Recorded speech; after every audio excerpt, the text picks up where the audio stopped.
Irmãos, essa manhã nós temos a felicidade de receber o nosso querido pastor Arnaud. Vem cá, Arnaud, glória a Deus. A equipe inteira está aí, vem aqui à frente. Nossa revista começa hoje, e louvado seja o nome do Senhor Jesus. A primeira lição é aplicada absolutamente hoje. Louvado seja o nome do Senhor Jesus. Tirem a máscara para o povo ver a cara de vocês. Que povo bonito, não é verdade? Aqui está pastor Arnaud. Aqui está o presbítero Renato. Muita gente sempre quis saber quem é o presbítero Renato. Fala tão bem nos áudios e etc. É esse senhor cabeludo aqui, cheio da glória de Deus. Está aqui Renato. Deus te abençoe, Renato. Aqui o nosso diácono Adailton. Hoje não pôde estar conosco o pastor Moisés, deve estar viajando. Não tem problema, a gente perdoa. Depois bate, mas perdoa. Glória a Deus. O povo de Deus tem que viajar, não é verdade? Irmãos, vamos ficar em pé e vamos orar por nossos irmãos e agradecer por essa revista. Louvar a Deus pela vida dos nossos irmãos, agradecendo pela vida de cada um deles. E cada pastor de nossa igreja, não se preocupe, chegará a sua vez. Você vai escrever sim uma revista. Você não vai escapar. Louvado seja o nome do Senhor. Senhor, aqui estão os teus servos. Muito obrigado. Muito obrigado pela vida do Arnaud, Senhor. Pastor da igreja em Formosa. Muito obrigado, Senhor, pelo Moisés, pastor auxiliar, pelo Renato, presbítero, pelo nosso querido diácono Adailton. Senhor, toma os teus servos em tuas mãos, multiplica muitas vezes mais tudo aquilo que eles investiram de tempo, de dinheiro, de preparo pessoal. Senhor, como servos teus, nós abençoamos a vida de cada um deles e te pedimos 100 vezes mais de tudo aquilo que eles investiram. Nós te louvamos, nós te engrandecemos, nós te adoramos, ó Deus, pela alegria desta nova revista e te bendizemos para a honra e glória do teu nome. Amém e amém. Podeis assentar, podeis assentar. Deus abençoe. Obrigado, viu? Obrigado. Você já fique aqui. Glória a Deus. Amados irmãos, nós louvamos ao Senhor pela vida dos nossos irmãos. Hoje teremos a primeira aula, não no ritmo de aula, mas no ritmo de pregação. E olha, Eber já botou em todos os grupos a revista inteira online. Quem desejar adquirir, é só falar com o pastor Eber, entregar 10 reaisinhos que ele envia para cada um. Amém? Arnaud, o púlpito é teu.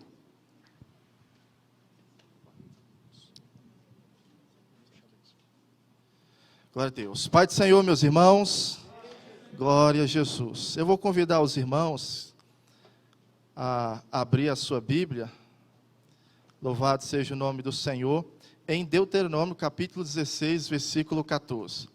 Enquanto os irmãos vão abrindo a Bíblia, eu quero desde já agradecer a Deus pela oportunidade, meus queridos e amados irmãos, que o ministério tem nos dado de fazer a obra de Deus, de estar ali dirigindo um trabalho tão bonito como é a nossa igreja em Formosa. E mesmo assim, a gente reconhecendo nossas limitações, o ministério também tem nos dado a oportunidade da gente trazer, a nível nacional, uma revista escrita pelos irmãos da nossa igreja, que para nós é um motivo assim de muita honra, muita alegria, Posso dizer que, já faz parte de um legado também que a gente está deixando aí, vamos dizer assim, para a parte da nossa família. Mas que Deus seja louvado por todas as coisas, porque toda honra e glória pertence ao Senhor. Meus amados, nós vamos ler aqui, leitura bíblica diária, Deuteronômio 16, capítulo 16, versículo 14 e 17. Também quero agradecer nossa pastora presidente, pastor Luíde, que sempre tem nos apoiado em tudo, dentro desse trabalho. Pastor Gedeon Júnior, toda a equipe aqui, amém, de pastores amigos, pastores da sede, e toda a igreja que sempre, creio que tem muitos irmãos que têm orado por nós também, E nós só temos que agradecer as orações de cada um dos nossos irmãos, amém? Louvado seja Deus. Quem achou, diga achei. Glória a Deus. Irmãos, nós vamos ler aqui a leitura bíblica, aqui em Deuteronômio, capítulo 16, versículo 14 ao 17, que é exatamente, para quem tiver com a revista também, quiser acompanhar, é a leitura bíblica diária, né? O pastor pediu para a gente fazer aqui a primeira lição, um estudo, mas eu falei que devido ao tempo, né, e o momento aqui da ceia, a gente poderia tentar aqui fazer mais ou menos uma pregação, né, dentro desse tema, e é o que eu vou tentar fazer aqui essa manhã, amém? Diz assim o texto sagrado: alegrem-se nessa festa com os seus servos, com seus filhos, as suas filhas, os seus servos e as suas servas, os levitas, os estrangeiros, os órfãos e as viúvas que vivem na sua cidade.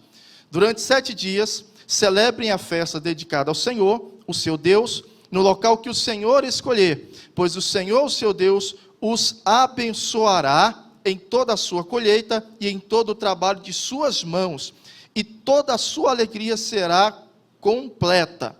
3 vezes por ano, todos os seus homens se apresentarão ao Senhor, o seu Deus, no local que ele escolher, por ocasião da festa dos pães asmos, da festa das semanas e da festa dos tabernáculos. Nenhum deles deverá apresentar-se ao Senhor de mãos vazias. Amém?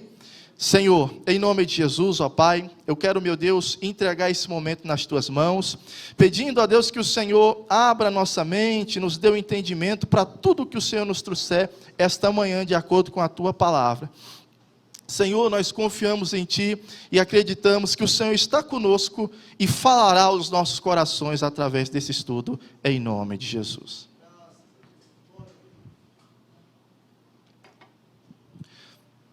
Meus irmãos, nós estamos trabalhando com a revista, se o Davizinho já quiser colocar aí, para a gente a capa. Nós estamos trabalhando, irmãos, com um dos 3 temas mais, ao meu ver, mais importantes da Bíblia Sagrada. Por quê? Porque quando Jesus, ele falou com os seus discípulos ali, depois dele ressuscitar, né, ele se apresenta aos seus discípulos, que ainda não estavam entendendo por que aconteceu a crucificação, por que era necessário tudo aquilo. A Bíblia diz que Jesus vai explicando todas as Escrituras Sagradas, está lá no último capítulo do Evangelho de Lucas, e ele vai mostrando tudo o que nas Escrituras Sagradas falava a respeito dele. O primeiro grande tema, que aponta tudo para a vinda do Messias, nós já estudamos, que é a respeito do tabernáculo. O segundo tema importante, né, é sobre a questão dos sacrifícios. Creio que o pastor talvez ainda vai abordar esse assunto mais futuramente, né, onde nós vemos que em todos os sacrifícios, nós vemos ali como o Messias, ele viria salvar, não apenas Israel, mas salvar o mundo, né. E nós vemos em terceiro lugar, quem estiver acompanhando aí no telão, nós vemos aí as festas de Israel, que é exatamente, irmãos, o terceiro tema, onde Deus, além de apresentar o verdadeiro Messias que viria ao mundo, ele também fez questão de mostrar acontecimentos proféticos que seria manifestado a partir do momento em que Jesus Cristo, ele viesse, né, na plenitude dos tempos. Para quem está olhando aí, nós estamos vendo na capa, quem ainda não entendeu o que significa esse negocinho redondo aí, isso daí é o calendário, né, calendário judaico, nós vamos falar um pouquinho dele, e nós vamos ver aí dentro do calendário judaico, os meses, né, para quem estiver enxergando, nós estamos vendo ali esse de vermelho, bem grande, Adar Sheni, seria o 13º mês, porque a cada 3 anos, né, melhor dizendo, o 13º mês do terceiro ano, a cada 3 anos, eles adicionam um mês, e nós vamos ver ali o mês de Nissan, o mês de Iliá, eles pegam ali o meio do mês do nosso calendário gregoriano. Esses calendários devem estar de acordo com as estações do ano, né, que é essa bolinha redonda bem no meio, e cada estação do ano nós temos também um período produtivo para algum tipo de produto agrícola, e também para a pecuária, certo? Tendo isso em mente, nós vamos entender, irmãos, que Deus, ele prepara a nação de forma organizada, né? Organiza em tudo, não só na parte religiosa, a parte das liturgias, mas Deus queria tornar a nação de Israel uma nação próspera também na vida material pela inteligência, como eles aproveitariam muito bem a terra, os tempos, as estações, né? E o seu produto em cada devido tempo, para que eles pudessem ter, então, uma prosperidade muito grande, como ocorreu assim quando eles entraram na terra de Canaã. Apresentando as festas sagradas, né? Nós vamos olhar um pouco ali para o sumário, mostra ali um pouquinho o sumário. Nós estamos trabalhando nessa revista com hoje nós estamos fazendo uma introdução geral, que são as festas do Senhor. Nós vamos falar um pouco no estudo 2 a respeito do sábado, porque há diferentes tipos de sábado, né? E o sábado ele tem uma simbologia muito forte dentro da Bíblia. E a partir do estudo 4, nós iremos trabalhar então com os 3 períodos de festa que a Bíblia nos traz, né? Que são as festas do Senhor, as festas que não foram criadas pelos judeus, mas que foram, de fato, dadas do Senhor a Moisés, para que Moisés passasse ao povo. Esse primeiro período de festa, né, nós temos ali 3 eventos sagrados, que é a Páscoa, os pães asmos e as primícias, que eram ali as festas da primavera. Depois, 50 dias depois, nós temos ali, então, o segundo período de festas, que era o Pentecoste. Ali nós temos apenas um único evento no Pentecoste. E, por fim, nós temos o terceiro período de festas, que é a festa das trombetas, que a partir do período babilônio passou a ser conhecido como o Rosh Hashanah, que é a cabeça do ano no calendário civil judaico. E aí ela vem em seguida 10 dias depois pelo dia da expiação. E aí depois nós encontramos ainda no 7º mês, né, nesse mesmo mês, a festa dos tabernáculos, encerrando então aquele ciclo que vamos ver que profeticamente Deus está apontando tempos, irmãos, de uma maneira bem precisa para nós, assim, de uma forma linda, né? Tudo que está nessa festa realmente tem muita coisa interessante para a gente poder aprender. Depois dessas, vamos dizer, esses 3 períodos de festas, que dá ali um total de 7 festas sagradas, nós temos ainda 2 festas que não foram ordenadas por Deus, mas que o povo judeu, né, os próprios judeus, inspirados obviamente pelo Espírito Santo, diante de fatos marcantes no meio da nação, eles adicionaram ali mais 2 festas sagradas. A primeira delas é o Purim, que é a festa das sortes, está ali no contexto do livro de Esther, né? Esse aí foi um momento em que quase a nação de Israel foi dizimada pelos seus inimigos, e Deus então deu um grande livramento para eles. Por isso, esse fato histórico tinha que ser lembrado através dessas festas. E aí nós temos depois então a festa da dedicação, que já ocorre ali naquele período histórico do silêncio, né? Onde nós vemos que houve uma tentativa de helenizar os judeus, ou seja, de fazer os judeus engolir a cultura grega, porque esse era o plano dos gregos, transmitir ao mundo a sua cultura. E os judeus resistiram bravamente, lutaram contra, e mesmo, irmãos, sendo ali um grupo subjugado, né, uma nação pequena diante do que era o Império Grego, eles conseguiram então permanecer firmes, fizeram ali uma purificação do templo, e esse evento então, ele foi marcado na história, inclusive ele é registrado também no período de Jesus, se comemorava a festa da dedicação. Por fim, nós vamos finalizar com a grande festa do jubileu, né, que era a cada 50 anos, onde as terras que Deus deu a herança às famílias e que foram vendidas por motivo de pobreza ou de dívidas, elas seriam devolvidas aos seus donos, né, e haveria ali a libertação dos escravos. Esses são os temas que nós iremos abordar nessas festas sagradas.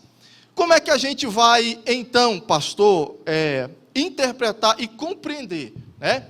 Como é que a gente compreende, como é que a gente aplica para nós, quando nós fazemos um estudo, né? Um estudo mais, vamos dizer, mais detalhado sobre as festas do Senhor. As festas do Senhor, nós devemos interpretar, meus amados, primeiramente, à luz de 2 Timóteo, capítulo 3, versículo 16. Quem puder, abra a sua Bíblia. 1 Timóteo, capítulo 3, versículo 16 ao 17.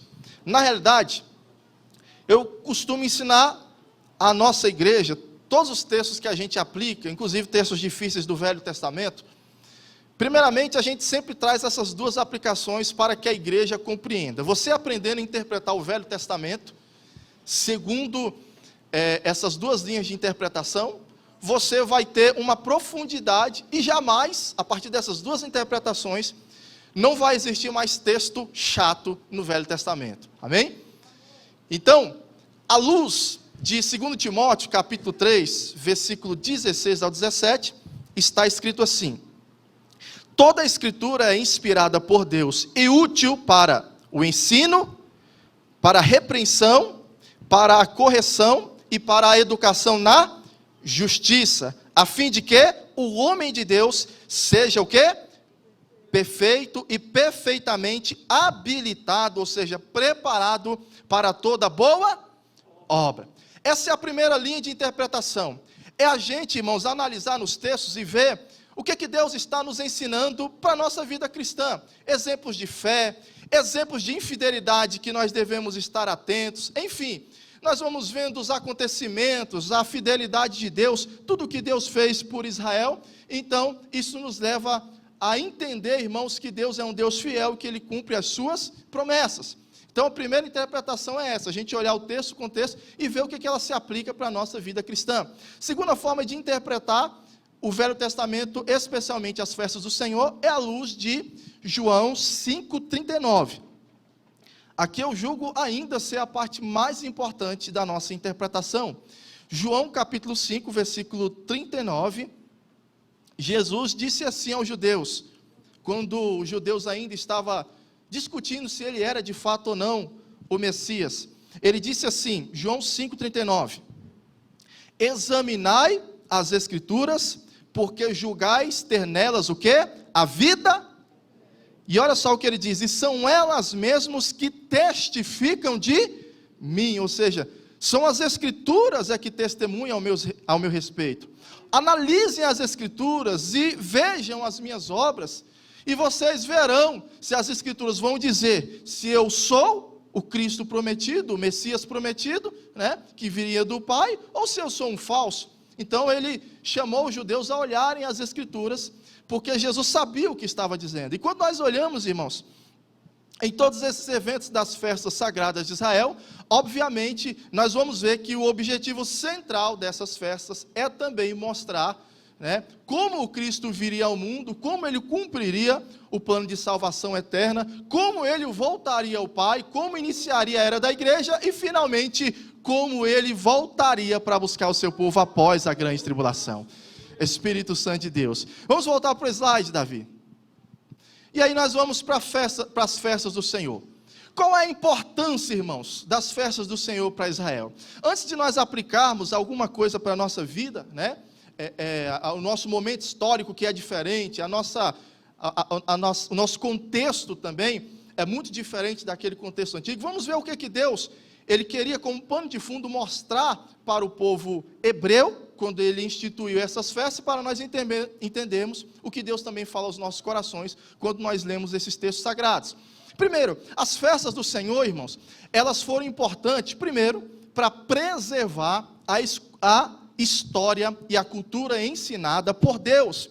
Ou seja, o registro histórico de como iniciou a história do povo hebreu, do povo judeu, como eles viveram, né, antes da sua aliança com Deus e tudo o que ocorreu na história do povo judeu, tudo era contado, relembrado, era mostrado, né, em tudo que havia naquelas festas.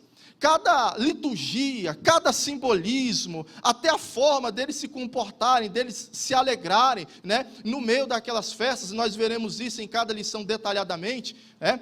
Nós vamos observar que lembrava alguma coisa, ensinava alguma coisa. Esse era o momento, irmãos, em que os mais velhos ensinavam os mais novos, né, toda a sua experiência, né, a respeito da sua cultura e da sua origem, da sua raiz. Esse era o momento em que os pais, né, eles aplicavam o seu conhecimento, né, que eles aprenderam aos seus filhos para que a sua geração permanecesse firmada, né, e firme diante do Senhor. Era através das festas que eles se lembravam, irmãos, que a cultura, a sua forma de viver foi dada por Deus. Então isso foi importante, amados. As festas eram importantes para quê? Para que Israel, ela não fosse, vamos dizer assim, se desviar, né, para as culturas gentílicas e para o mundo gentil e se afastasse do Senhor. Então, a primeira aplicação que nós vemos era isso, que as festas sagradas, elas mostravam, como se fosse um cartão de nascimento para toda a congregação de Israel.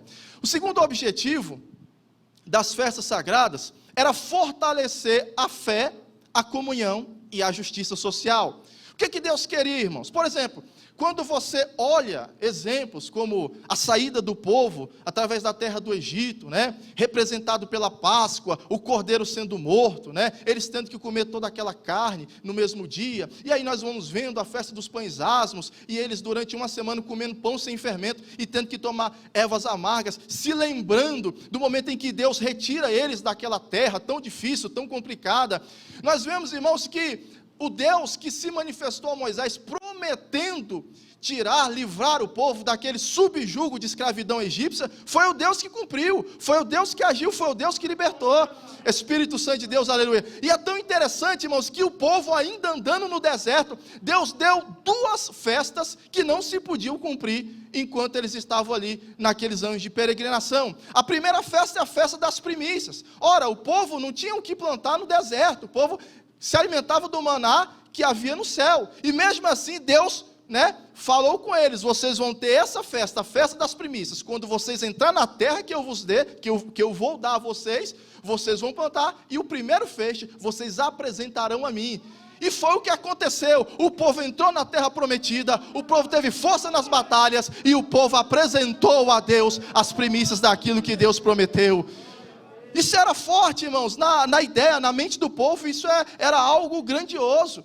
Nós olhamos a festa dos tabernáculos, para o povo se lembrar que eles foram nômades no deserto, que não tinham uma terra fixa, e que Deus, o Deus que prometeu a um povo pequeno, a um povo despreparado para a guerra, o Deus que prometeu que ele seria uma nação forte e populosa, era agora o povo, amados, que uma vez por ano estava lembrando da promessa que Deus cumpriu. Então, olhando para todas essas promessas, para tudo que Deus fez, o objetivo, irmãos, não era apenas mostrar que Deus, ele cumpre, mas que o Deus dos seus pais, o Deus que operou no passado, era o Deus que continuava presente, e mesmo no meio às aflições, às angústias da vida e às dificuldades, o povo não precisava recorrer às idolatrias dos pagãos, mesmo que eles tivessem um Deus que não podia ser visto a olho nu, não podia ser tocado como as imagens, né, que eram adoradas pelos gentios. Esse Deus estava presente, e se esse povo confiasse e obedecesse a sua palavra e clamasse a Ele ouviria e Ele abençoaria a sua terra. Aleluia. E com Deus tão bom e tão maravilhoso, irmãos, a intenção era que dentro dessas festas ele se lembrasse as grandezas de Deus, se lembrasse as maravilhas de Deus, que o povo ele se voltasse ao quê? A palavra, não é? Porque essa é a intenção de um povo grato a Deus, não é relaxar e não é se afastar de Deus, não. Eu não estou mais na prova, não preciso me apegar a tantas coisas espirituais, né? Esse foi o grande erro de Israel, e que muitas vezes é o erro de muitos de nós nos dias de hoje. E Deus estava dizendo: olha, quanto mais vocês forem gratos a mim, mais se entreguem a mim, mais busquem a minha presença. Por quê? Porque se vocês buscarem a minha presença e guardarem os meus mandamentos, Israel será o melhor lugar para se viver no mundo. Quem não quer viver, irmão, num lugar onde não tem roubo, não tem assassinato, onde um respeita a mulher do outro, a mulher respeita o esposo do outro, enfim, onde as coisas são feitas tudo na legalidade jurídica e na legalidade moral. Quem não quer? Todos sonham em viver numa terra assim, uma terra de paz, uma terra de tranquilidade. Era esse o sonho, né? Digamos assim, era esse o projeto de Deus, que na realidade era também um sonho do povo poder viver isso quando estivesse na sua própria terra. E por isso vinham as festas, e por isso tinha a lei de Israel, a lei de Deus para a nação de Israel. O terceiro objetivo era que as festas do Senhor eram importantes para os momentos de descanso, alegria e confraternização diante do Senhor. Irmãos, é interessante que o texto que nós lemos, Deuteronômio 16, versículo 14, há uma ordem de Deus, né? alegrem-se nessa festa com seus filhos, suas filhas, né? Seus servos e suas servas. Irmãos, até os escravos, naquela época, eles tinham que ter o direito de usufruir desse momento de alegria, desse momento de paz, de descanso para a vida deles. Até os escravos, todos ali, ricos e pobres, inclusive os ricos tinham que ser generosos para os pobres que não tivessem condições de participar, todos tinham que participar de uma forma igual, né? Grandes e pequenos, senhores e patrões, não tinha diferença social nos dias dessas festas, né? Todos tinham uma ordem. Não podia ficar, era proibido ficar de cara amarrada, ficar ali, né, estressado, preocupado com o trabalho, não. Deus deu essa ordem, até porque, irmãos, nós sabemos que o ser humano, ele é difícil. Tem pessoas, irmãos, que ele trabalha, conquista, prospera, mas até mesmo quando ele tem folga, né, quando ele está de férias, ele ainda arruma mais um bico, procura preencher ali o seu tempo, e muitas das vezes tem famílias que se desgastam com isso. Deus estava dizendo para o povo, olha, o povo precisa de um momento de descanso, de um momento, não é de um descanso qualquer, não é só de viajar, não é só de conhecer vários lugares aí do mundo secular, mas o povo precisa de um momento de descanso na minha presença. O povo precisa de alegria. Eu chamei o meu povo para se alegrar. Tem que ter trabalho? Tem. Então você tem que dar o seu tempo para o trabalho. Se esmere-se e faça o melhor no seu trabalho. O seu tempo familiar também, faça o melhor para a sua família, né? Aproveite bem, curta bem a sua família, né? Tem gente que, muitas das vezes, no tempo de descanso com a família, ele passa mais dormindo do que com a família. Deus nos deu um tempo para a gente aproveitar em cada coisa, e o tempo para se alegrar diante do Senhor tem que ser feito, irmãos, sabe? Tem que ser feito com o nosso melhor. A gente não pode dar o nosso tempo para Deus, sabe? Levando praticamente o melhor de nós, né, quando o nosso corpo já estiver totalmente esgotado e cansado, porque a obra de Deus vai se tornar o quê? Um fardo. E a obra de Deus não pode se tornar um fardo a mais na nossa vida. A obra de Deus, irmãos, ela tem que ser um momento de alegria, de prazer, sabe? E a gente vê os nossos congressos, o trabalho que tem nos nossos congressos, nas nossas festas, nós observamos um pouco, né, desse tempo que Deus está tendo para nós nos alegrarmos com a nossa família, na presença dEle. Tem algo melhor, mais renovador do que a gente se alegrar na presença do Senhor? Aleluia! Então o tempo de Deus é sagrado. O homem pode descansar do jeito que ele for, viajar para onde ele for, ele pode se sobrecarregar com trabalho e trabalhar do jeito que ele for, mas se ele não tiver o seu tempo para Deus, talvez o seu corpo físico não se canse, mas a sua alma cansa. E o nosso Deus é o Deus que dá descanso também para as nossas almas, e por isso as festas do Senhor, amém? Isso nos ensina a gente a separar o nosso tempo para cada coisa, inclusive, principalmente, o nosso tempo que tem que ser na presença de Deus, um tempo de alegria, um tempo de prazer. Então tudo que fizermos tem que ser com alegria, e tem que ser com prazer, e não por constrangimento ou por obrigação. Era essa a lei do Senhor para o povo de Israel. Então, tendo em vista esses objetivos, pode passar o próximo. Nós vamos falar um pouquinho do calendário, rapidamente para você entender. Nosso calendário, né, é o calendário gregoriano, idealizado pelo Papa Gregório, em 1582. É um calendário solar de 365 dias, e cada dia tem 24 horas, começando o dia no padrão romano à meia-noite, né? Mas o calendário judaico, ele tem algumas diferenças do nosso calendário. O calendário judaico, ele é um calendário lunisolar, não é o calendário apenas lunar, é lunisolar, porque ele também tem um dia de 24 horas, mas o dia começa às 18 horas, né?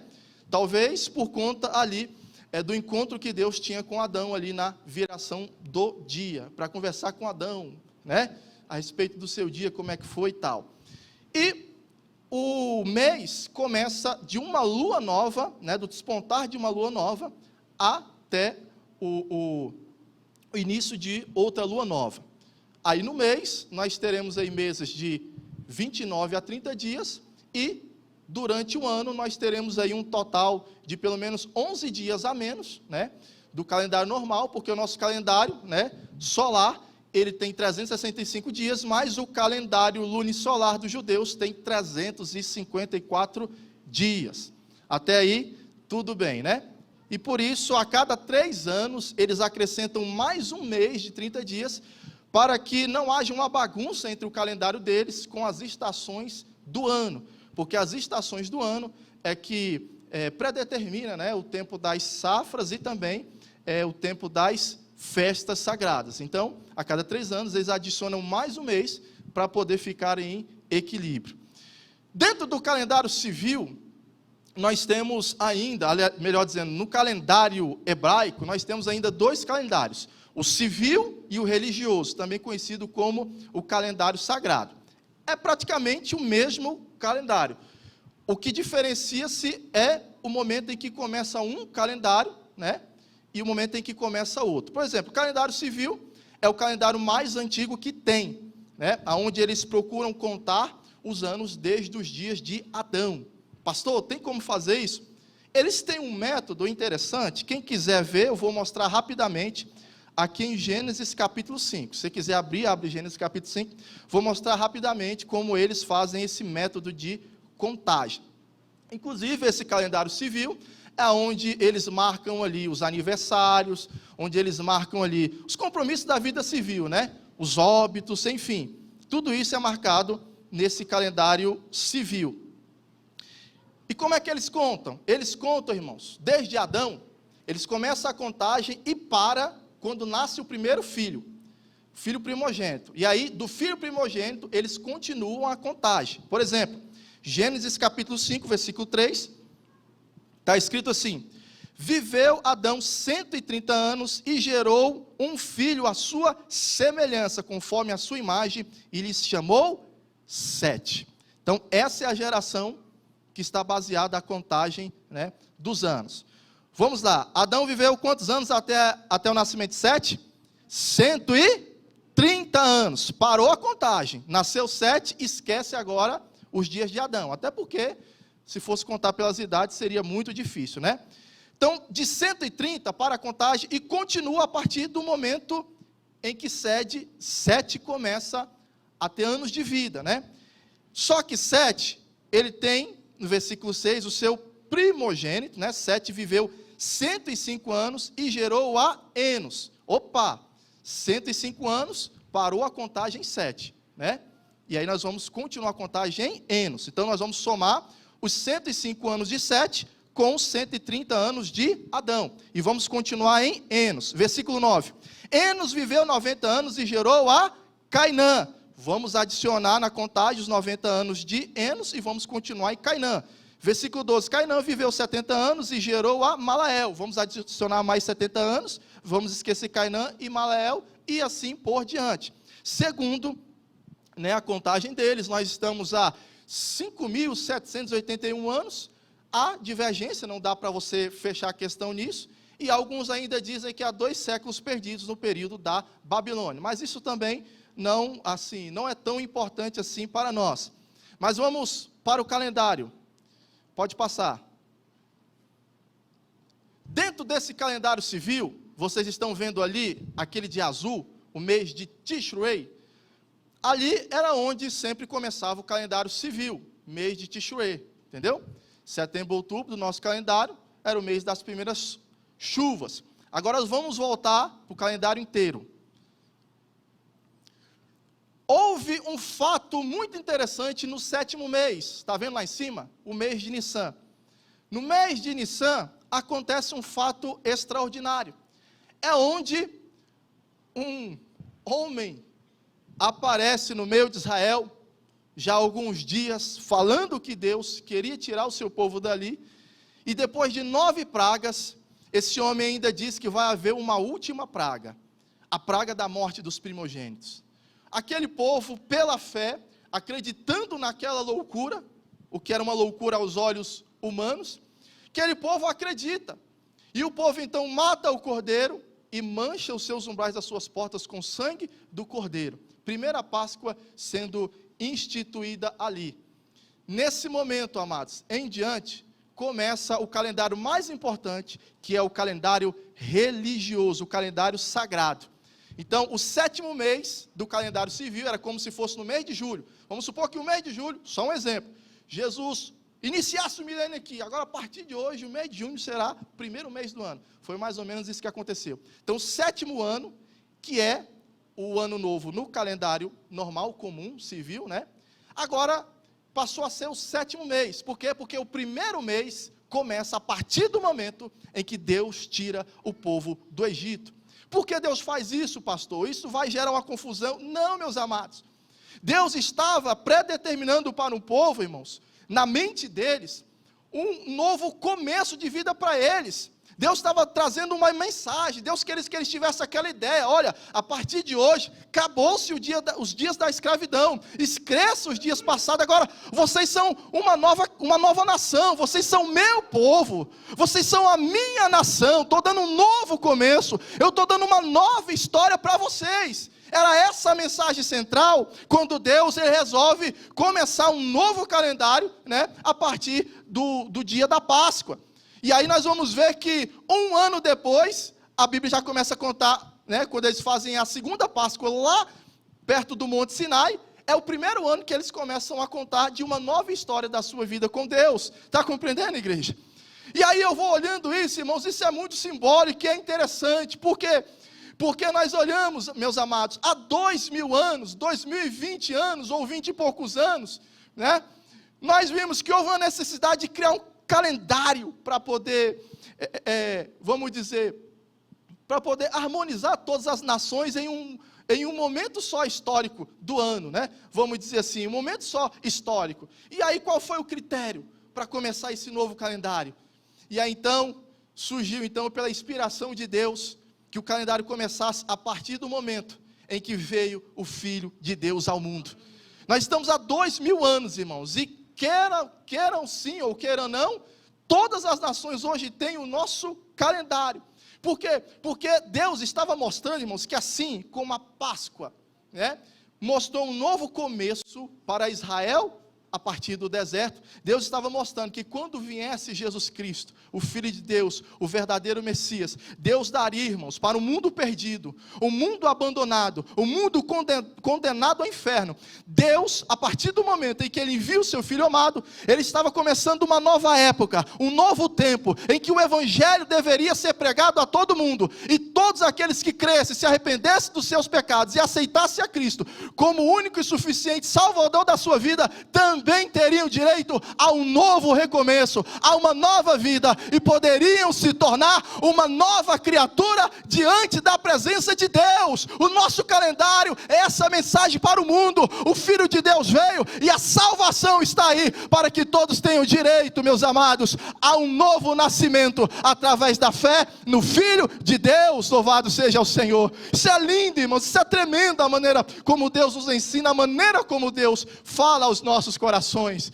E agora, tendo isso em mente, pode passar, Davi, nós vamos então entender como as festas do Senhor, elas se cumprem à luz de João capítulo 5, versículo 39. João capítulo 5, versículo 39.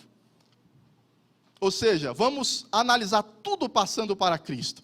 Nós temos então a primeira festa, festa da Páscoa. O que simboliza a Páscoa?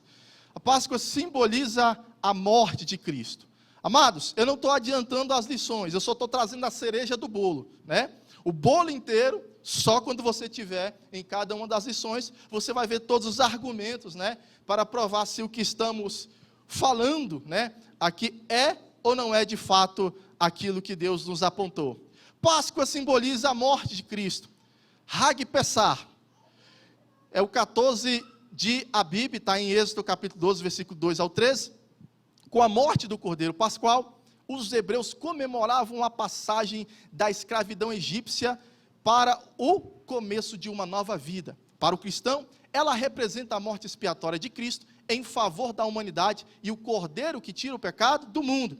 Vocês lembram que quem não tivesse a marca do Cordeiro, né, e não se alimentasse dele, porque tinha também que se alimentar do Cordeiro, né, eles receberiam a morte dentro do seu lar, dentro da sua casa.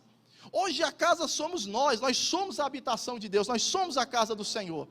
E quando Cristo morre, amados, Ele transmite a marca do seu sangue sobre nós, nos purificando, né? Lavando as nossas vestiduras, E hoje, nós devemos sempre continuar nos alimentando do Cordeiro, nos alimentando de Cristo através da sua palavra, para que a morte eterna, que ainda continua lutando contra nós, ela não tenha espaço para entrar nas nossas vidas.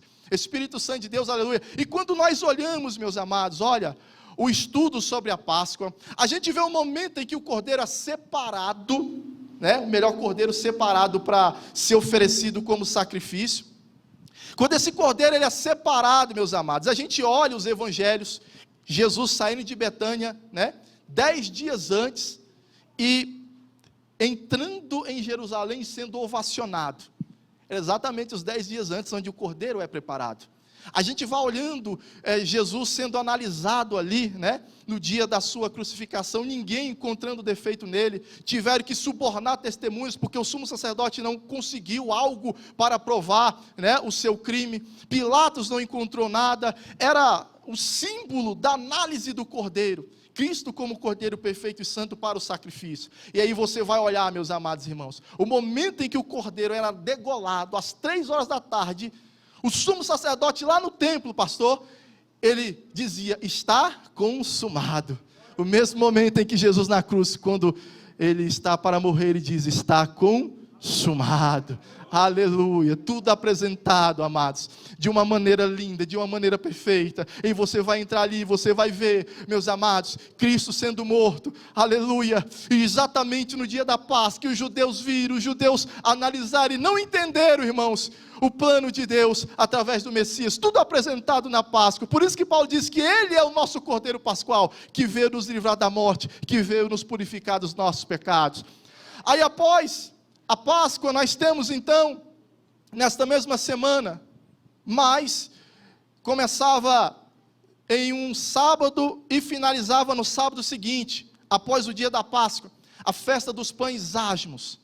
A festa dos pães asmos, irmãos, os pães sem fermento, é uma solenidade que fala da pressa com que os filhos de Israel tiveram que deixar a escravidão no Egito, e por isso deveriam comer pães sem fermento. Para o cristão representa o sepultamento de Cristo e a nossa santificação com Ele. Cristo é o pão da vida, meus irmãos.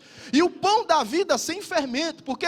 Porque fermento, ele é o símbolo do pecado, de injustiça, de iniquidade. Aliás, o fermento, ele havia ali no Egito, era uma espécie de massa de pão velho, que misturada à massa nova, inchava a massa. Por isso, Deus teve aquilo como uma abominação, e disse que na festa dos pães asmos, os judeus deveriam passar 7 dias, né? Tinha que tirar todos os fermentos que haviam dentro de casa, para que ao 7º dia, após a Páscoa, eles viessem a comer aqueles fermentos, né? E comessem com pressa, né?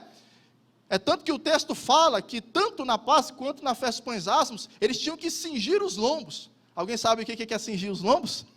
Cingir os lombos era porque as vestimentas eram largas, né? Eram grandes, né? Aquelas túnicas grandes. E aí o que o povo fazia? Quando o povo tinha que trabalhar, correr, fazer alguma atividade assim de grandes movimentos, eles cingiam os lombos. Eles pegavam as túnicas até aqui acima do joelho, amarravam as túnicas, né? Para que não atrapalhasse o movimento mais ágil das pernas, está entendendo? E Deus já estava anunciando isso lá para os hebreus, quando eles estavam comendo os pães asmos, dizendo, olha, prepara que vocês vão sair daqui com pressa, vocês vão sair daqui correndo. E é interessante, irmãos, como falamos, o dia começa às 18 horas, não é verdade? Então, Cristo às 18 horas, a partir das 18 horas, ele, com a ceia preparada, ele participou da Páscoa. No outro dia, ele morre às 3 horas da tarde, que ainda era continuação das 18 horas do dia anterior. Mas houve, irmãos, às 3 horas, uma grande pressa para pegar o corpo de Jesus e sepultar. Por quê? Porque às 18 horas já era outro dia, já era comemoração, irmãos, de um sábado, exatamente da festa dos pães asmos. Então houve ali uma correria ali, José de Arimateia querendo o corpo de Jesus com Nicodemos. Então, em menos de 3 horas, eles tiraram o corpo, embalsamaram e colocaram dentro da sepultura, porque se ele fosse retirado 1 minuto a mais daquela hora, era considerado ali um grande sacrilégio, né, um crime religioso, e eles poderiam ser punidos, e por isso houve essa correria. Ou seja, até o sepultamento de Cristo foi feito às pressas. Cristo que é, meus amados, o pão sem fermento, ele que não teve pecado, ele que não conheceu o pecado. A Bíblia diz que Deus fez dele pecado por nós.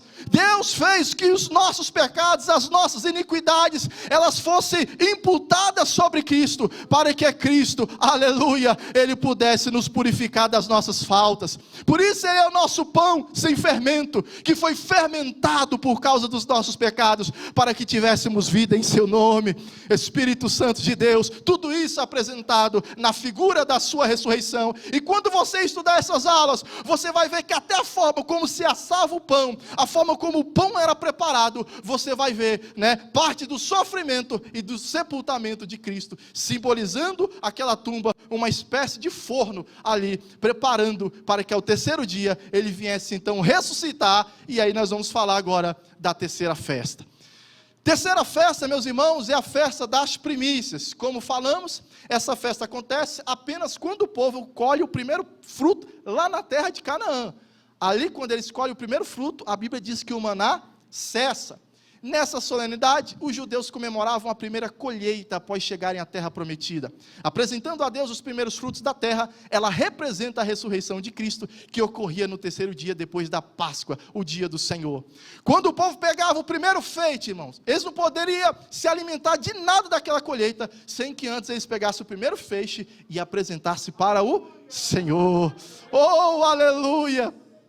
Paulo diz que Jesus é a primícia daqueles que dormem. Ele é o primeiro, irmãos, de todos os que serão ressuscitados com Ele. Espírito Santo de Deus, aleluia. É interessante que, sem olhar as festas, a gente não vai entender algumas coisas que acontecem ali na frente. Madalena, que foi a primeira pessoa a ver Jesus ressuscitado, né? O que acontece? Quando ela vê Jesus, obviamente, a vontade dela é o quê? É abraçá-lo, é se lançar aos seus pés, é agradecer, é beijá-lo, né? E Jesus, o que ele diz quando ele vê Madalena? Ele, opa, não me toque ainda, porque ainda não fui me apresentar ao Pai como primícia dos que dormem. Aleluia. Depois que Jesus se apresenta, aleluia, ao terceiro dia, diretamente ao Pai, como primícias, depois ele se manifesta aos discípulos. Tomé toca nele, Tomé toca no seu corpo, nas suas feridas. E creio também que os discípulos devem ter também abraçado, porque eu particularmente, se tivesse ali vendo Jesus, eu ia abraçar, eu ia chorar com ele, eu ia me alegrar na presença dele, porque isso é algo fantástico. Aleluia. E por isso, irmãos, a ressurreição é um símbolo de que se Jesus, as primícias do que dorme, se ele ressuscitou, está entendendo por que Cristo não poderia apenas morrer sem ressuscitar? Porque assim como ele ressuscitou, aleluia, nós também ressuscitaremos com ele na sua vinda. Oh, glória a Deus! É interessante que há no costume judaico, eu vou falar aqui rapidamente, dentro aqueles 7 dias que estavam procurando fermento, os pais costumavam esconder alguns pedacinhos de fermento ou de pão fermentado da casa, e prometiam, olha, quem achar esse pão escondido, eu darei o presente que vocês quiserem, pode pedir que eu darei. Então aquele que achava, né, ele ia lá, aqui pai, eu achei, e aí se o pai não pudesse dar aquele presente na hora, ele dava algo em penhor, para que no dia que ele cumprisse a promessa, né, algo valioso, ele recebia de novo aquele penhor, como promessa, né, daquilo que ele fez.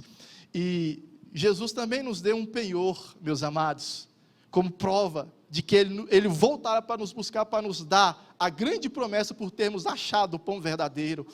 E qual é o penhor? Espírito Santo, que não vos deixará só, ele vos consolará em todas as angústias, e é o penhor de Deus, o penhor precioso, aleluia, e quando ele voltar, estaremos com ele em toda a sua glória. Mas enquanto nós estamos face a face com ele, você tem o penhor, você tem a riqueza de Deus, dentro de você, dentro do seu coração, que é o Espírito Santo de Deus, aleluia. É maravilhoso isso, meus irmãos. Mas vamos para a quarta festa. A quarta festa, irmãos, acontecia 50 dias depois. 50 dias depois acontecia a chamada festa das colheitas, ou festa das semanas, que no grego seria conhecido como Pentecostes. E Jesus, depois de estar 40 dias ali com os discípulos, ele ordena os discípulos a estar em Jerusalém orando até que do alto fossem revestidos. Os discípulos ali ficam 10 dias orando, reunidos, esperando. E no dia da festa de Pentecostes, Pessoas de todos os lugares vinham para essa festa, amados. Judeus que viviam em outras nações, outros povos que eram simpatizantes do judaísmo, como nós vemos no caso de Cornélio. Muitos estavam ali naquela festa. E chega o momento da colheita, a colheita de Deus, a colheita de almas. O que Deus faz? Deus envia o seu Espírito batizando com poder e com fogo, aleluia. Quando o Espírito Santo de Deus começa a batizar com poder, começa a batizar, irmãos, e começa a trazer os dons ali de línguas, o povo começa a falar em línguas estranhas, né? Estranhas para eles, mas eram em outros idiomas, os outros compreendiam. Começou a haver, irmãos, ali, sabe, algumas pessoas zombando, outros não entendiam o que estava acontecendo, até os zombadores, que chamavam-os de bêbados, naqueles dias, ouvindo a pregação de Pedro, um Pedro agora cheio do Espírito Santo, cheio do poder e da autoridade, eles se converteram ao Senhor, dizendo: o que vamos fazer para ser salvos? Oh, aleluia! Começa a era da igreja ali, quando desce, né? Quando é manifestado ali o Espírito Santo de Deus naquele lugar. De 120 mil vai para 3 mil, enfim, o Evangelho começa a ser expandido, começa a ser manifestado para todo mundo, e aonde o Evangelho chegava, ainda que havia perseguição, notícia de terror, notícia de matança contra os cristãos, mas as pessoas envolvidas por essa fé, eram cheias de alegria, eram cheias de fé, e cheias de vontade de servir a Deus. Olha, meus amados, no Pentecoste, no início, o Pentecoste, ali nos dias de Moisés, foi aonde os judeus também comemoravam o nascimento da Torá, porque foi ali que Deus havia dado a Moisés as leis, né, escritas em tábuas de pedra. Só que aquela lei trouxe um propósito diferente no povo. O povo, irmãos, quando começou a ouvir Deus falar, o povo ficou assustado, achando que ia morrer, e por isso, daquele dia em diante, Moisés se tornou o intermediário entre Deus e o povo. E ali, quando Moisés traz as tábuas, depois de ficar 40 dias no monte, a palavra de Deus diz que quando ele chega ali, meus amados, o povo já havia se rendido diante do bezerro de ouro. E há aquela matança terrível, e nós observamos que o Pentecoste, onde nasce a lei no Velho Testamento, ele fica marcado pelo medo do povo de estar na presença de Deus, e pelo juízo de Deus sobre os pecadores. Essa foi a aliança, né, que foi marcada ali em Sião. Mas houve um momento, diz o escritor aos Hebreus, que haveria uma nova aliança, não mais em Sião, melhor dizer, não mais ali no Sinai, mas em Sião. Aleluia. E essa aliança seria diferente. O Espírito de Deus agora, Ele traria a mesma lei, aleluia. Ele traria os seus ensinamentos e a sua vontade, mas não escrita mais em tábuas de pedra, mas sim em tábuas de carne, que são os nossos corações, para que possamos a servir o nosso Deus com alegria, com força, com poder e com autoridade. Esse é o sentido, amados, da festa do Pentecostes. São essas as verdades. E como eu disse, só estou trazendo a cereja do bolo. O bolo inteiro, meus irmãos, que é o que vai alimentar realmente, você vai ver em cada uma dessas lições. Chegamos então, meus amados, no terceiro e último período de festa. É a festa das trombetas. Começa-se então a haver um ajuntamento solene nos quatro cantos ali da nação, especialmente em cima dos montes. Os judeus, os hebreus, né, no passado, começavam então a fazer um grande ajuntamento solene. Havia um toque específico que o povo conhecia, que era o toque chamando para a guerra. Havia uma convocação, toque que era uma convocação. Pelo toque, eles sabiam que eles estavam convocados para uma reunião ali com o líder. E havia também um toque que era a convocação para as festas solenes. Então, quando se tocava o toque desta festa solene, o povo então preparava para o 10º dia, que seria o dia da expiação, dia do arrependimento, o dia de tirar o pecado do meio da nação. Então o povo se preparava, né, com oração, com jejum, para um momento de grande angústia, que o povo passaria para alcançar o perdão de Deus.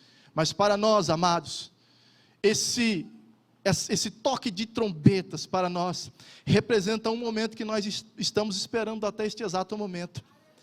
Esse toque de trombetas, irmãos, é uma alegoria que o apóstolo Paulo usa para falar do quê? Do arrebatamento. o arrebatamento, irmãos, aleluia, tocarão-se as trombetas pelo arcanjo, a trombeta pelo arcanjo, e aqueles que tiver ligado, aleluia, olha para o irmão que está do seu lado, diga: você conhece o som dessa trombeta? Aleluia, fique firme com o Senhor que você vai reconhecer, porque quando essa trombeta tocar, vai ser o nosso maior ajuntamento de todos os crentes, de todas, aleluia, de todas as épocas, vai haver ressurreição, vamos nos encontrar com todos e vamos estar com o Senhor, oh aleluia, não desista, não desanima, porque está mais perto do que nunca o toque dessas trombetas, e Jesus está voltando para arrebatar o seu povo, para arrebatar a sua igreja. Oh, Rabassalamante a Cávia, é grande, é linda a promessa de Deus apresentada para nós aqui na festa das trombetas, aleluia, Espírito Santo de Deus, aleluia. Depois da festa das trombetas, há outros simbolismos, né?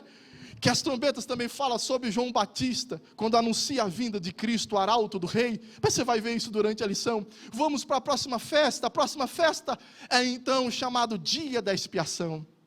Pastor, já ouvi tanto sobre o dia da expiação, nas outras revistas, eu já conheço, eu já sei, irmãos, prepare, que tem elementos históricos, coisas novas para a gente aprender, aleluia, nós já sabemos que Cristo, ele se cumpriu em todo o ritual da grande expiação, mas no plano profético, o que simboliza a grande expiação, o grande dia da expiação, o Yom Kippur?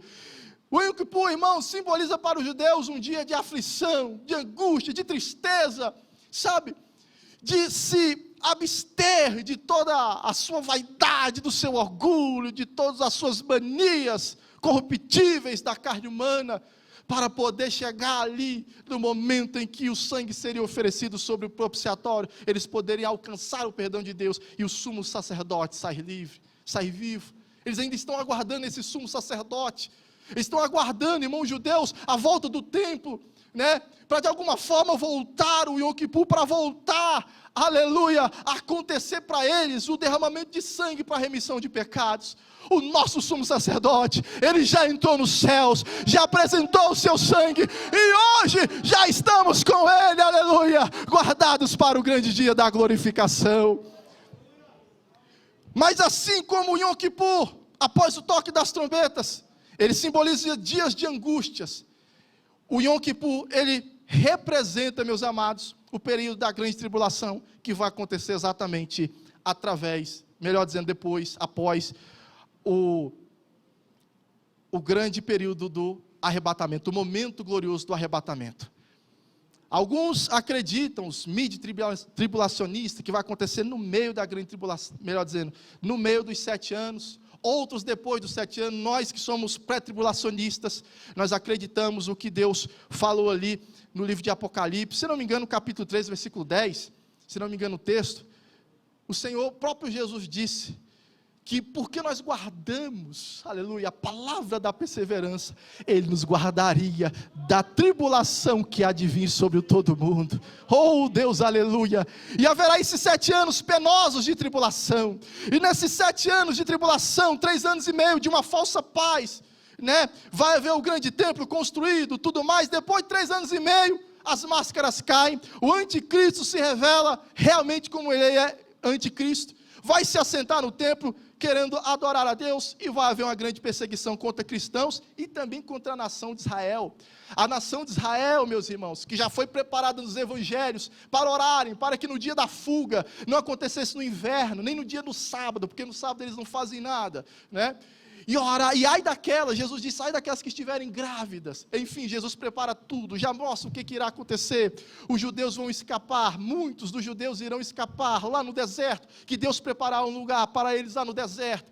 E aí ao final dessa grande tribulação, Jesus então retornará, e quando ele retornar, meus amados, nesse momento, a Bíblia diz, lá no livro do profeta Zacarias, no último capítulo, se não me engano, capítulo 14, Jesus diz, irmãos, melhor dizendo, o profeta diz, que nessa época em que virá o Senhor, aleluia, colocará os seus pés sobre o monte Sião. O que vai acontecer? Quando a nação enxergar que esse era de fato o rei prometido, aqueles tanto rejeitaram, haverá tamanho choro, né?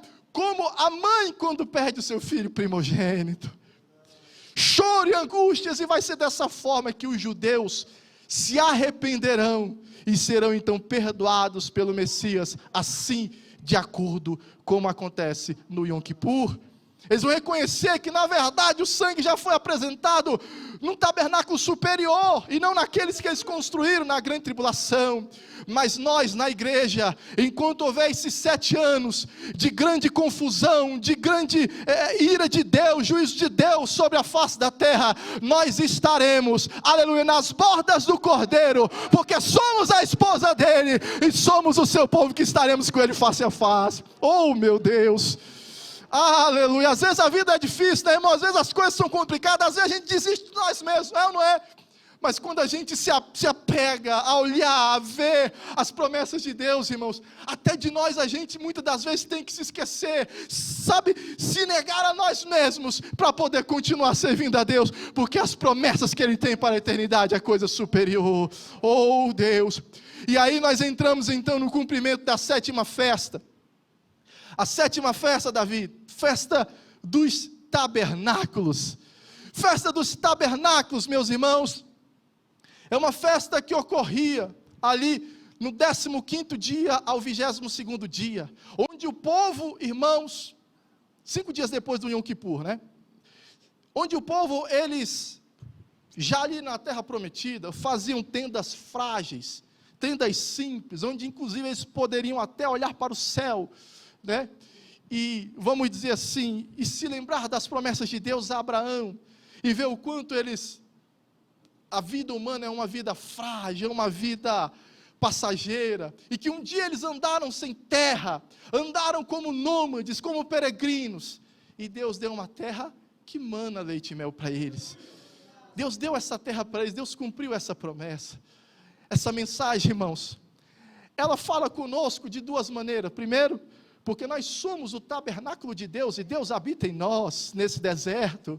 Nós estamos num deserto, é um tabernáculo frágil, como diz o apóstolo Paulo, eis que tem tesouros em vasos de barro, vasos frágeis, aleluia.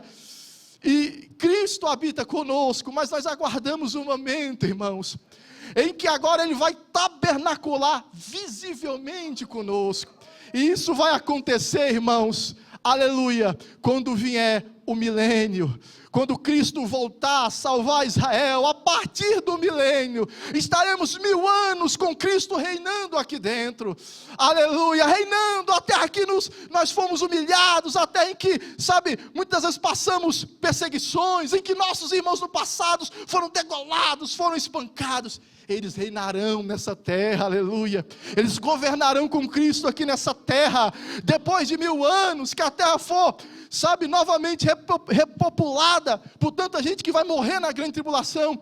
Nós vamos ver, meus amados, que Satanás ainda será solto. Depois que ele for solto, ainda vai acontecer alguns problemas, e Deus nos dará novo céu e nova terra. Ou seja, se no milênio já estava bom, aleluia, vai ficar ainda melhor. Deus nos dará um momento ainda mais glorioso, um momento eterno na sua presença, sem a morte, aleluia, sem os sofrimentos da terra. Começa a se cumprir, aleluia, o que significa Deus tabernacular, Deus habitar, tabernacular conosco, como está em Apocalipse capítulo 21, ele diz que Ele enxugará dos nossos olhos toda a lágrima.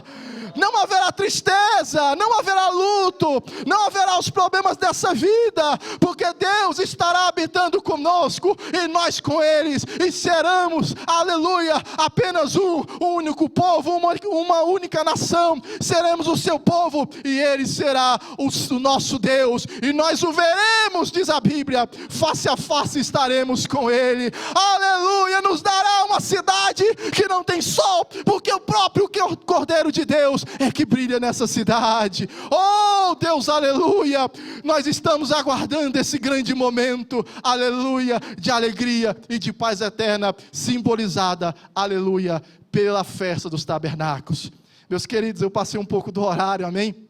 Mas eu quero convidar os irmãos a ficarem de pé e dizer que tudo que eu estou passando aqui é só uma cereja do bolo. Você vai ver muita coisa que não deu tempo de falar, mas se estudarmos essa revista. Creio, irmãos, assim como eu passei a amar esse tema, sabe, me embriagar com esse assunto, com esse tema. Tenho a certeza que assim como a minha vida mudou, sabe, quero dizer que a sua vida também, ela vai mudar para melhor ainda mais, amém? Louvado seja o nome do Senhor. Nós estamos na era cumprida pelo Pentecostes, na era da igreja. E eu quero com você adorar a Deus, para que possamos anunciar ao mundo o cumprimento de todas essas coisas. E mostrar, meus amados, que há algo muito melhor do que as brigas políticas que existem, as brigas ideológicas, tantas coisas que existem no mundo, tomando muitas das vezes a nossa atenção, ou tomando mais dos nossos comentários, aleluia, enquanto que o mundo precisa verdadeiramente, aleluia, é se preparar para o encontro com o seu Rei eterno. Oh Deus, eu sinto, aleluia, como se o arcanjo já estivesse ali, preparando os seus dedos ali com a trombeta, olhando, aleluia, para o Pai, esperando ali a ordem, aleluia. E eu acredito que está próximo do Pai dizer: pode tocar, o meu filho vai descer e buscar a sua igreja. Oh, aleluia.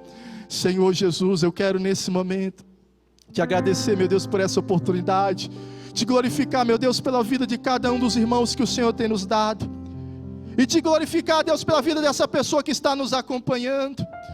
Meu Deus, ainda há um lugar, ainda dá tempo, meu Deus, dessa pessoa abraçar essa fé e aproveitar essa oportunidade. Meu Deus, eu quero orar também, meu Deus, por muitas pessoas que não podem vir para a igreja, tem que ouvir, meu Deus, essa mensagem, meu Deus, talvez no hospital, talvez, meu Deus, meu Pai, de casa, num momento difícil, que o Teu Espírito venha, meu Deus, consolar e confortar o coração dessas pessoas. Deus, eu também quero orar, meu Deus, por aqueles irmãos que ainda não conseguiram sair da pandemia, não da pandemia física, porque vão nos mercados, vão nos comércios, mas não conseguem vir mais nas igrejas, não conseguem mais abraçar o seu compromisso com o Senhor. Ó Deus, eu oro para que não aconteça, meu Deus, com essa pessoa como aconteceu com os antediluvianos, quando a arca de Noé fechou. Ah, meu Deus, que essa pessoa ainda tenha tempo de tomar sua atitude, seu posicionamento com Deus hoje, para que se a trombeta do Senhor tocar ainda hoje, ela possa ouvir e possa subir com o Senhor. Deus, fortaleça as nossas vidas e os nossos corações, perdoa as nossas falhas, os nossos erros, os nossos pecados, e nos ajuda a ser uma nação melhor, nos ajuda a ser um povo mais aguerrido, um povo, meu Deus, que te representa, um povo, meu Deus, que leva essa fé aos corações famintos. É no nome de Jesus, assim eu oro, assim, meu Deus e meu Pai, eu te agradeço por esse momento, e que o nosso Deus agora seja engrandecido pelas nossas palmas e pela nossa adoração. Glorifica Ele em nome de Jesus. Muito obrigado, pastor.